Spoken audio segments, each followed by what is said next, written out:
Hi, welcome back. I'm here with my good friend, Reverend Linda Lowry. And Linda and I have both experienced so many manifestations in our lives. So I just wanted her to share one of her manifestation stories. Linda? Many years ago, I think my kids were like 3 and 5 and 7, and we were talking about abundance and being able to manifest what you wanted by having a divine intention. And I think at that time we were doing treasure mapping and seeing what it is that you really, really want. At that time I was recently divorced. The children were small. I needed a place to live, and I realized that without, the down payment, as they say, without having all the furniture that you needed to move into a new place, I needed to shift consciousness. And that was around about the time that I had first met you. And we talked about how you had to set your mind and your emotions and your intentions, which would allow you to quantum into the manifestation process. So you shared with me how to see the neighborhood that I wanted to live in, imagine myself looking out the window and looking into my driveway, seeing my car parked in the driveway. Be there. You gotta go there. You gotta put yourself already there. It is so divine and so magical, and there's a mysticism around it that we fail to take into consideration when we feel overwhelmed and overcome by life's experiences. So I took this into consideration, and I would take time every now and then just to play this little game of imagining myself in the perfect house at the perfect dollar amount, each of my children having their own bedroom, and that the house would be beautiful.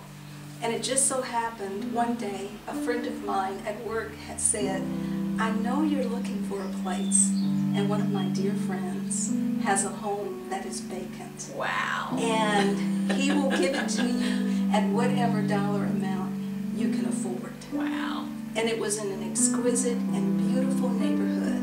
And I've used that same technique to create other manifestations. And you know that I love to travel. And yes, we do. Yes, we do.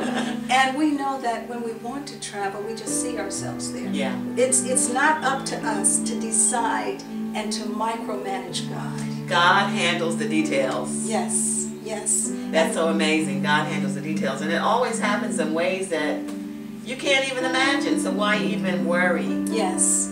Just love it. Just have that magnanimous faith that affirms that God is in charge and that we are children of the Most High God. And as inheritors of the kingdom, all we have to do is to move into that realization and not be like the prodigal son that is somewhere far away. Eating with the pigs. Slopping. Imagine yourself returning to your Father's house. And then, since we have returned to our Father's house, to abide in the shadow of the Most High and be fully present with God. And so we need to talk about a practice for that, because people hear that, be fully present with God. What do you do on a daily so that you can be fully present? Well, before I wake up or am fully awake in the morning, I know that I'm praying because I've been doing it for so long. But we're talking about helping other people now. So when you begin to worry, change that worry, reframe it in the format of a prayer, of an affirmation of something that you want to come into being. Okay. So you have to create your own process, whatever is healthy and would be common and familiar to you. Right. And writing it down, like when we were talking to King earlier today, have a journal. Yeah.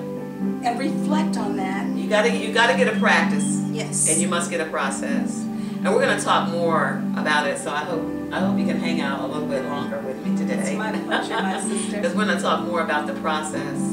Because I really want you to get how simple it is, and to get all the tools so that you can apply these tools and principles to your life and see a divine result.